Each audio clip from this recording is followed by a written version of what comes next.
I call the member for Leichhardt. Thank you very much.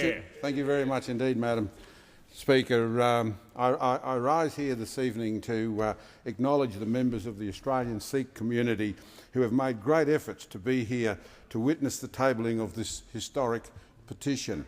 In fact, we've had members of the community travelling from all over Australia, even as far away as Canada, to be here this evening.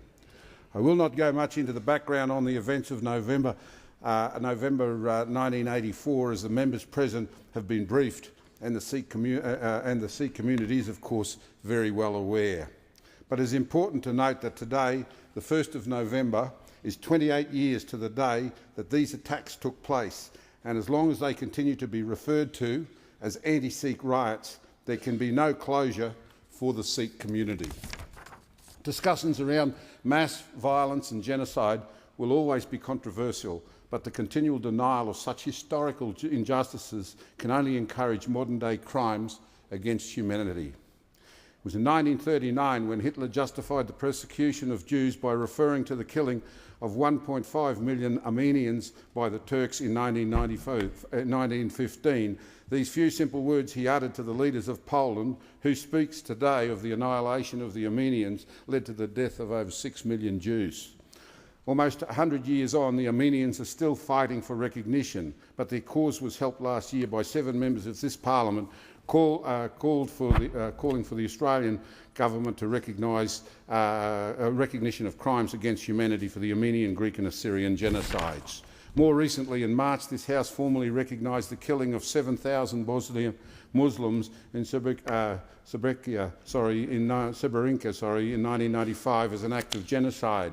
It was this event that cemented my commitment to this cause today. If the killing of 7,000 people could be recognised so quickly by world leaders, why has the Sikh community had to struggle for so long?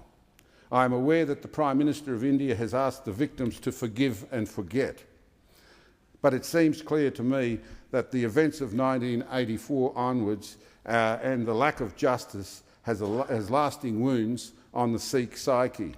The old saying, "A crime unpunished is a crime encouraged," is illustrated by the fact that those responsible for this violence, the police, the death squads and those who authorised their actions, have never faced criminal prosecution, and in many cases they've been actively promoted. More recently, in March, this petition. I'm aware that numerous mass graves from 1984 have been discovered recently in Haryana and in other states, and these deaths, totalling thousands, are outside the official figures. There was also proof of tens of thousands of people that have gone missing since 1984, imprisoned and executed without trial outside the judicial system. I am told that people still cannot speak openly due to the pressure from the state security forces, and it was just 3 years ago that the Indian MPs were first allowed to discuss the events of 1984 in their own parliament. Close, I'd like to emphasise that this is not an attack on any particular element of Indian society.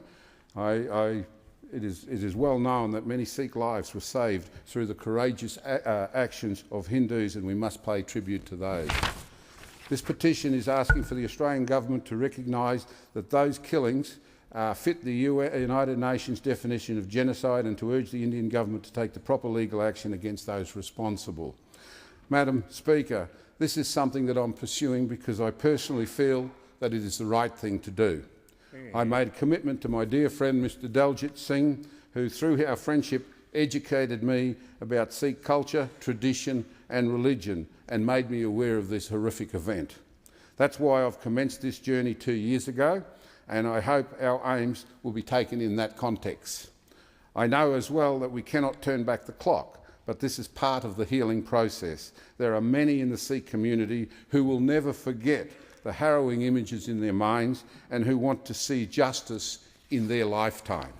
I therefore seek leave to table this petition of 4,453 signatures, and, Madam Speaker, it is now over to the Sikh community to use the awareness that we're raising in this place here today to build momentum, to lobby their local MPs and to encourage public debate and discussion on this issue, and I certainly wish them well on their journey, and I certainly commit absolutely to working with them to achieve a just outcome.